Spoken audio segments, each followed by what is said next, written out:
రాష్ట్ర ముఖ్యమంత్రి వాళ్ళ కూటమిలో ఉన్న నాయకులు, ఉప ముఖ్యమంత్రి కానీ లేదు భారతీయ జనతా పార్టీ సంబంధించిన నాయకులు కానీ మనందరం పవిత్రంగా కలిసి ఈ రాష్ట్ర ప్రజలందరూ కూడా ఆ దేవదేవుణ్ణి ఎంతో గౌరవభావంతో భక్తులతో మన రాష్ట్రమే కాకుండా ప్రపంచంలో అందరూ కూడా వారి పట్ల ఎంతో భక్తిభావంతో ఉన్న ఆ వెంకటేశ్వర స్వామి మీద ఈ రాష్ట్ర ముఖ్యమంత్రి చంద్రబాబు నాయుడు, శ్రీమాన్ చంద్రబాబు నాయుడు గారు ఆ ప్రసాదం మీద లేనిపోయిన అబండాలు వేసి పంది కొవ్వు ఉందని, ఆ కొవ్వు ఉంది, నీ కొవ్వు ఉందని అని చెప్పి ఆ నేపథ్యంలో ఉన్న దేశంలో ఉన్న అత్యున్నత న్యాయస్థానం సుప్రీంకోర్టు దీని మీద ఈ చర్చ జరగకూడదు, ఇది వాస్తవాలు బయటికి రావాలి, ఆధారాలు లేకుండా ఎవరు మాట్లాడడానికి వీల్లేదని చెప్పని సుప్రీంకోర్టు ఆధ్వర్యంలో ఒక సిట్ వేసిన సంగతి ఈ రాష్ట్ర ప్రజలందరికీ కూడా తెలుసు. ఆ నేపథ్యంలో ఆ సిట్లో రాష్ట్ర ప్రభుత్వం వాళ్ళ రిక్వెస్ట్ కూడా మా అధికారులు కూడా ఉండాలని కోరితే అధికారులు కూడా అందులో వేసిన నేపథ్యంలో ఆ రిపోర్ట్స్ కూడా వచ్చాయి ప్రభుత్వం దగ్గర, సుప్రీంకోర్టులోనూ అవన్నీ కూడా ఉన్నాయి. ఈ కాలంలో కొన్ని వాస్తవాలు బయటకు వచ్చాయి. ఆ వాస్తవాలు ఏంటంటే ఎవరు కూడా మానవ మాత్రం ఎవరు ఆంధ్రప్రదేశ్లోని ఏ ప్రజలు కూడా జీర్ణించుకోలేని విషయాలు బయటకు వస్తున్నాయి. అవురా, ఇదా చంద్రబాబు నాయుడు తాలూకు దుర్బుద్ధి, ఇదే రాష్ట్రంలో ఉన్న ఈ ప్రభుత్వం తాలూకు ఆలోచన అని ఒక బాధ, ఆవేదన ఈ రాష్ట్ర ప్రజల్లోనూ కలిగింది. ఆ విషయాన్నే ఇవాళ సభలో చర్చించడం అడిగాం. ఏదైతే ఇందాపూర్ అని ఒక సంస్థ ఈ రాష్ట్రంలో గత తెలుగుదేశం పార్టీ అధికారం ఉన్నప్పుడు ఏదైతే నెయ్యిను సప్లై చేసిందో, ఏదైతే ఆనాడు ఆ సంస్థని కొన్నాళ్ళ పాటు వీళ్ళు కల్తీ నెయ్యి నుంచి సప్లై చేస్తానని చెప్పని బ్లాక్ లిస్ట్లో పెట్టారో, తదుపరి 6 నెలలకే ఆ సంస్థ నుంచి మళ్ళీ తాలూకా బ్లాక్ లిస్ట్ నుంచి మళ్ళీ మెయిన్ లిస్ట్లో తీసుకొచ్చి ఆ సంస్థ ద్వారా 280 రూపాయలకి 320 రూపాయలకి కూడా నెయ్యకున్న నేపథ్యం. అదే సంస్థ ఏదైతే హిందూపూర్ అని చెప్పిన సంస్థ ఏదైతే ఉందో, హిందాపూర్ అని చెప్పిన సంస్థ ఏదైతే ఉందో, ఆ హిందాపూర్ సంస్థ ఇవాళ వచ్చి 658 రూపాయలకి ఇవాళ వచ్చి నెయ్యిని సప్లై చేస్తున్న నేపథ్యం. ఈ హిందాపూర్ సంస్థ ఎవరిదో కాదు, సొంతంగా హెరిటేజ్ సంస్థకు సంబంధించిన సంస్థ. ఇదిగో వాళ్ళ వెబ్సైట్లోనూ ఇదిగో ఇదేమో నేను ముద్రించింది కాదు, హెరిటేజ్ ల్యాండ్ నేమ్ ఇందాపూర్. ఇదిగో మేడం గారి ఫోటో, ముఖ్యమంత్రి గారి సతీమణి ఫోటో. ఇదేమి నేను తయారు చేసింది కాదు, ఇదేమి వాళ్ళ వెబ్సైట్లో వారం రోజుల వరకు వారం కిందటి వరకు ఉన్న ఇది ఈరోజు ఉండదు, మాయైపోతుంది. ఎందుకంటే ఏదైతే ఆ రోజు ముఖ్యమంత్రి స్థాయిలో చంద్రబాబు నాయుడు గారు ఆపాదించారో 300 రూపాయలకు వచ్చి స్వచ్ఛమైన వస్తుందా, సుమారు 700 రూపాయలు కాకపోతే తగ్గితే కానీ అది దొరకదని చెప్పి ఆ రోజే మాట్లాడి ధనదాహం కోసం, ధనార్జన కోసం, ఆయన సొంత స్వలాభం కోసం, దేవదేవుడితో తాలూకా దోపిడీ కోసం, ఆ దేవస్థానంలో దోపిడీ కోసం ఆ రోజు ఆ మాటలు మాట్లాడి ఈరోజు వచ్చి వాస్తవాలు బయటపడినప్పటికీ మేము వచ్చి చర్చకు అడిగితే చర్చకు వచ్చి సమయం ఇవ్వలే.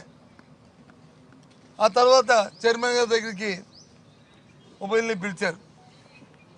అడిగారు. అంటే బిజినెస్ జరగాలి కదా, మీ ఉద్దేశం అంటే చర్చకు ఒప్పుకోండి, మేము బిజినెస్ కంటిన్యూ చేద్దామని చెప్పి మేము కూడా అంగీకరించాం. అయితే మేము హౌస్లో చెప్తామన్నారు. అచ్చెన్నాయుడు గారు లేచారు, మాట్లాడారు, ఇష్టారాజ్యంగా ఆయన మాట్లాడారు. ఇష్టారాజ్యంగా మాట్లాడారు, సంబంధం లేని అంశాలను మాట్లాడారు. అచ్చెన్నాయుడు గారు దేవుడి దగ్గర వచ్చి తప్పులు మాట్లాడితే మీరైనా నేనైనా ఎవరైనా ఆ దేవదేవుడు వచ్చి క్షమించడు, దేవదేవుడు క్షమించడు. మనందరం కూడా ఒక ఆలోచనతో ఉన్న రాజకీయాల కోసం మనం ఇష్టారాజ్యంగా మాట్లాడడం సమంజసం కాదు. ముఖ్యమంత్రి గారు చెప్తుంటారే, దేవుడు వచ్చి చూస్తాడు. చెప్తున్నాం, మేము మళ్ళీ చెప్తున్నాం, ఆ దేవదేవుడి మీద ఎవరైతే నిందలు అపనిందలు వేశారో ఆ పేరుని అడ్డం పెట్టుకుని ఏదైతే దోపిడీ చేయడానికి వచ్చి 320 రూపాయల నెయ్యిని 700 రూపాయలకి హిందూపూర్ అనే సంస్థను పెట్టి, ఇందాపూర్ అనే సంస్థను పెట్టి హెరిటేజ్ సంస్థ దోపిడీ చేయడానికి ప్రయత్నం చేస్తుందో ఆ దేవదేవుడు ఊరుకుంటాడంటే అది ఊరుకోడు. మేము అడుగుతున్నాం, ఎందుకు ఒప్పుకొని మళ్ళీ సభలో వచ్చి మరి ఎందుకు వాళ్ళు గందరగోళం సృష్టించి సభను ఆపడానికి ప్రయత్నం చేశారు? ఎందుకు బడ్జెట్ మీద కొనసాగించడానికి ఎందుకు వాళ్ళు ప్రయత్నం చేయలేదు? అంటే వాళ్ళ తాలూకాన్ని బయటపడతాయని. ఏదేమైనప్పటికీ కూడా మేము సభను సజావుగా జరగాలని కోరుకుంటాం. రాష్ట్ర ప్రజలకు వాస్తవాలు తెలియాలని కోరుకుంటాం. ప్రతి విషయాన్ని కూడా రాష్ట్ర ప్రజలకి తెలిస్తే ప్రజలే న్యాయ నిర్ణేతలు కాబట్టి వాళ్ళే దాని మీద వాళ్ళే డిసైడ్ చేసుకుంటారు. అది మా తాలూకా విధానం, మా తాలూకా ఆలోచన, మా బాధ్యత. ఇవాళ మరి ఇవ్వలేదే, దాని అమ్మాయి సంబంధం జరపడానికి వచ్చి ప్రభుత్వం ఒప్పుకోలేదే. ఎందుకు? హెరిటేజ్ ఉంది కాబట్టి. అంటే ఆలోచించండి. మీ ద్వారా చూస్తున్న రాష్ట్ర ప్రజలందరూ కూడా, రాష్ట్ర ప్రజానికి అందరూ ఆలోచించమని కోరుతున్నాను. ఏ విధంగా ఈ రాష్ట్ర ప్రభుత్వం ఎక్కడ అవకాశం దొరికితే ప్రతి అవకాశాన్ని కూడా దోపిడీ కోసం, ధనార్జన కోసం ఏ రకంగా ప్రయత్నం చేస్తుందో దయచేసి ఆలోచించమని కోరుతున్నాను. ఇది న్యాయమని అడుగుతున్నాను. ఆ దేవదేవుడు క్షమిస్తాడా అని అడుగుతున్నాను. ఇదేనా మీ నీతిని అడుగుతున్నాను. ఎన్ని మాటలు చెప్పారండి, ఏంటి నీతి కొబ్బరి చెప్పి నీతి మాటలు మాట్లాడారండి. పంది కొవ్వు అన్నారు, ఆవు కొవ్వు అన్నారు, ఇంకొక కొవ్వు అన్నారు. ఈరోజు కల్తీకి వచ్చారు. సరే, కల్తీ అయినా సరే ఏ సంస్థ మరి చేసిందంటే ఈ సంస్థలు ఇవ్వండి. ఏది నా నెయ్యి ప్యాకెట్ ఏది?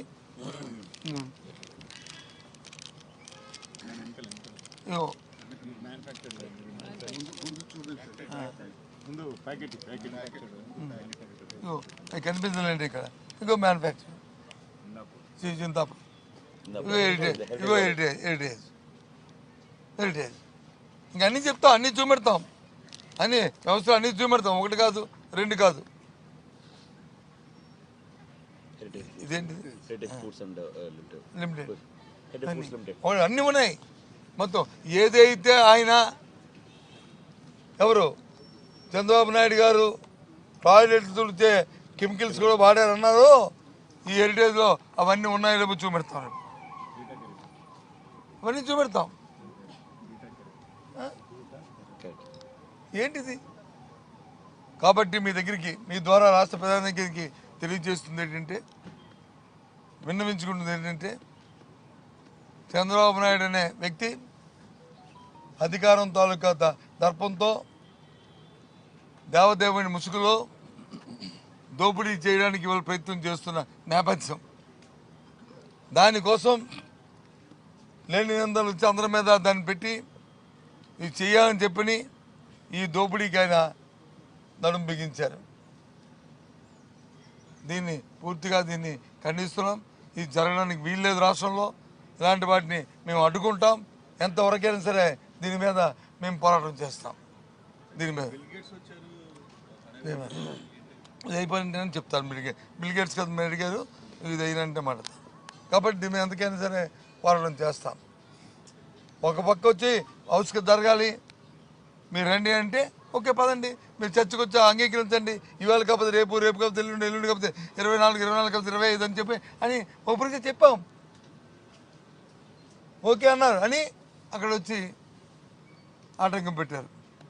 ఇది ప్రభుత్వం అధికారం ఉన్న ప్రభుత్వాలు చేసే తీరు కాదు. ఇలాంటి చిన్న చిన్న సిల్లీ స్ట్రాటజీలు వేసుకొని ఇవాళ వచ్చి చేసి చాలా చేయడం మంచిది కాదు. అయినప్పటికీ ఆ దేవదేవుడి మీద ఆ వెంకటరమణ ముద్దు గారి మాకున్న అపారమైన భక్తి, దాంతో మేమందరం ఇలాంటి సంఘటనలు డిస్కషన్ రావడం అనేది చాలా బాధాకరమని చెప్పి బాధపడుతూ రాష్ట్ర ప్రజలందరినీ ఒకసారి ఆలోచించమని, వీళ్ళు దోపిడీని వీళ్ళు చేస్తున్న అరాచకాన్ని అకృత్యాన్ని ఆలోచించమని కోరుతున్నాను. ఒకటి చెప్పండి.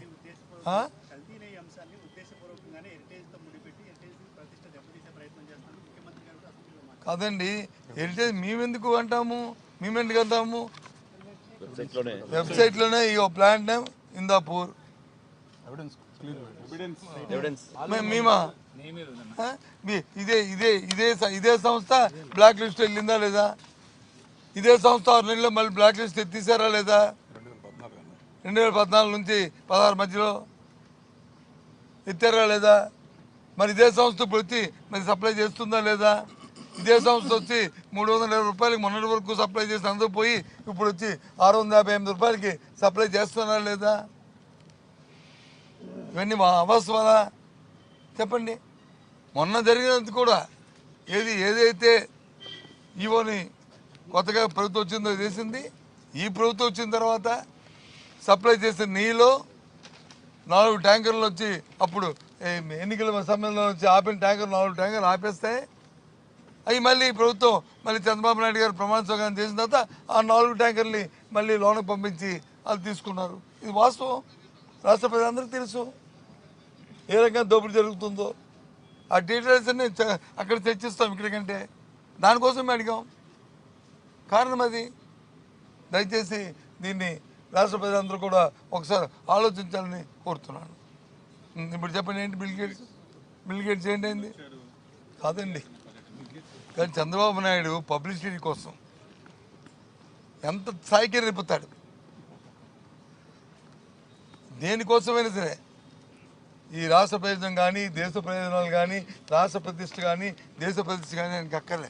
ఆయనకి వ్యక్తిగత ప్రతిష్ట, వ్యక్తిగత ఆయన తాలూకా పబ్లిసిటీ జరిగిన ప్రచారం, వ్యక్తిగత మా సోదరుడు చెప్తున్నాడు వ్యక్తిగత ప్రయోజనాలు, వ్యక్తిగత ప్రతిష్ట, వ్యక్తిగత ప్రయోజనాలు. దానికోసం దేని ఏ స్థాయికి నిలుపుతాడు. తిరుపతి దేవస్థానం వచ్చి వ్యక్తిగత ప్రయోజనం, బిల్ గేట్స్ వచ్చి వ్యక్తిగత ప్రచారం. లేకపోతే కేంద్ర ప్రభుత్వం నేను చూశాను ఇప్పుడు ఏదైతే దీంట్లో ఆయన తాలూకా ఏదైతే ఆయన తాలూకా లెక్చర్ ఉందో దాన్ని బాగా ఎందుకు చేశారు బాయ్కట్ అంటే సమ్ అలిగేషన్స్ వచ్చే వారి మీద. ఇంకా అది రేపే రెండు క్లారిటీ వస్తుంది, అన్ని విషయాలు క్లారిటీ వస్తుంది, ఇంకా ఎక్కువ మాట్లాడుకుందాం మనం. కానీ ఈయనకి వచ్చి అది లేదు. ఒక ప్రధానమైన వ్యక్తి వచ్చినప్పుడు ఆయన ఏంటి, వాట్ ఈజ్ వాట్ అని చూసుకుని నేను నవ్వచ్చు, పెద్దవాడు, మేము కాదన్నాం. కానీ ఇవ్వాలేంటి? కానీ ఆయన వచ్చిన ఆ స్కీమ్ లేదు, అదేం కొత్తది కాదు కదా. ఇంత మా ప్రభుత్వంలో ఏదైతే ఇంటింటికి ఆ రోజు వైద్యాన్ని చేసి మా హెల్త్ సెక్రటరీ ద్వారా కార్యక్రమాన్ని చేశామో దాన్ని మళ్ళీ చేయొచ్చు, తప్పు కాదు. ప్రభుత్వం మేము వచ్చి కష్టపడి ప్రతి కార్యక్రమాన్ని చేసాం వైద్యంలో. ఈరోజు వైద్యానికి చేతిశారు, పేదవాడి వైద్యం దొరకని చేశారు. దానికోసం వచ్చి వాళ్ళని వీళ్ళని అడుగుతున్నారు. వచ్చిన డబ్బులు వచ్చి అవినీతితో దోచుకుంటున్నారు, తెచ్చిన అప్పులు. సరే, ఏదేమైనా కూడా బిల్ గేట్స్ మాత్రం ఏదైతే ఢిల్లీలో జరుగుతుందా అది కానీ వాస్తవం అయితే మాత్రం నిన్న రాష్ట్రంలో రావడం మాత్రం చాలా అది మంచి సాంప్రదాయం కాదు. ఎందుకంటే దేశం ఆయన మన దేశంలో ఉన్న వ్యక్తి కాదు. కాబట్టి 1-2 రోజులు మనం దీని మీద సమయం పాటించి తర్వాత దీని మీద అన్ని విషయాలు మాట్లాడితే మంచిదనేది నా వ్యక్తిగత అభిప్రాయం. మళ్ళీ చెప్తున్నాను, దయచేసి దేవదేవుడి మీద మాత్రం నిందలేసిన మాత్రం ఎవరికి కూడా ఆ దేవదేవుడిని క్షమించు, తగిన మూల్యం చెల్లించుకోక తప్పదు. ఓకే.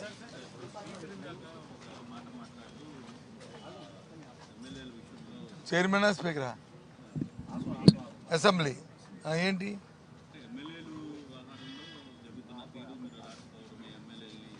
ఏంటి కాదు సార్, మేము చాలా సందర్భాల్లో చెప్పాము సార్, మా పార్టీ తరఫున అలాగే మా ఎమ్మెల్యేలు వారు మాట్లాడమని చెప్పాం. మేము చట్టాన్ని రాజ్యాంగాన్ని గౌరవించే వ్యక్తులం. రాజ్యాంగబద్ధంగా చట్టబద్ధంగా మా కార్యక్రమాన్ని మేము చేసుకుంటాం. పార్టీ పరంగా మా విధానం మాది. రాజ్యాంగబద్ధంగా ఏదైనా కార్యక్రమం ఉంటే వాళ్ళు తీసుకోమనండి. ఎవడుతున్నాడు? వాళ్ళు నిర్ణయం తీసుకుంటే నిర్ణయం తీసుకోమనండి. నిన్న వచ్చి ఏది ఐటీ పేషెంట్లు ఇది పెట్టారు, ఫేస్ పెట్టారు కదండి ఐడెంటిఫికేషన్. ఓకే, చట్ట ప్రకారం పెట్టుకో వద్దని మేము అన్నామా? మరి కౌన్సిల్ ఎందుకు పెట్టలేదు? మరి అక్కడ పెట్టిన వాళ్ళు పెట్టాలి కదా, 2 సార్లు ఓటే కదా, మరి అక్కడ ఎందుకు పెట్టలే? సరే, అది వాళ్ళకి వదిలిస్తాం దాన్ని, ఆ విజ్ఞప్తి. సార్ నేను రెడీ కాదు, చెయ్యండి చేయొద్దండి అన్నాం. రాజ్యాంగబద్ధంగా వాళ్ళు ఏ కార్యక్రమాన్ని ఏది చేసినా దానికి వైసీపీ పార్టీ మా పార్టీ విధానం మేము తయారుగా దానికి ఉన్నాము. అంతేగాని రాజ్యాంగం చేతిలో తీసుకుంటాం, చట్టాన్ని చేతిలో తీసుకుని చేస్తామంటే చూస్తూ ఊరుకోం. ఓకే, నీ ఇష్టం మాట్లాడారు.